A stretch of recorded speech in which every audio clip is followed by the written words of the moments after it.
કે ગુરુ તારો પાર ન પાયો, એન પાયો, એન પાયો. પૃથ્વીના રે માલિક એ વાલા તમે રે, તારો તો એ અમે તરીએ. એવા સદગુરુ ભાવેશ બાપુ 1008 મહામંડલેશ્વર શ્રી,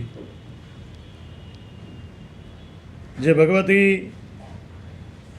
મહાકાલીના ઉપાસક, દુર્ગાર્તિ શમની, દુર્ગાપત નિવારણી, દુર્ગમછેદની, દુર્ગ સાધિની, દુર્ગનાશિની, દુર્ગતોદ્ધારણી, દુર્ગનિહંત્રી, દુર્ગમાપહા, દુર્ગમ જ્ઞાનદા, દુર્ગદૈત લોકદવાનલા, દુર્ગમા લોકા, દુર્ગમાત્મ સ્વરૂપિણી, દુર્ગમાસુર સહંત્રી, દુર્ગમા યુદ્ધારણી, દુર્ગમાંગી, દુર્ગમતા, દુર્ગમ્યા, દુર્ગમેશ્વરી, દુર્ગભીમા, દુર્ગભામા, દુર્ગભા, દુર્ગધારણી, નામાવલીમાં યસ્તો દુર્ગા યામમ માનવા પઠેત સર્વ ભયાન્મુક્તો ભવિષ્યતન સંશય.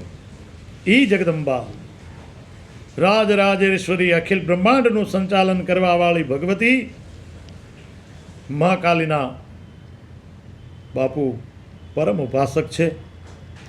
5 વર્ષથી પોતે સાધનાની અંદર અન્ન પણ લીધું નથી. 5 વર્ષથી એમને ઉપવાસ ચાલે છે.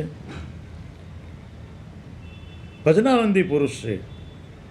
સાધનાના બાપુ એક ઉપાસક છે. એવા કાલીના ઉપાસક ભાવેશ બાપુનો જ્યારે જન્મદિવસ હોય ત્યારે તો અમે શું કહીએ, પણ બાપુ તમારી અમી દ્રષ્ટિ, તમારી કૃપા દ્રષ્ટિ અમારી ઉપર કાયમ માટે ઉતરતી રહે અને આપના આશીર્વાદ કાયમ માટે ઉતરતા રહે.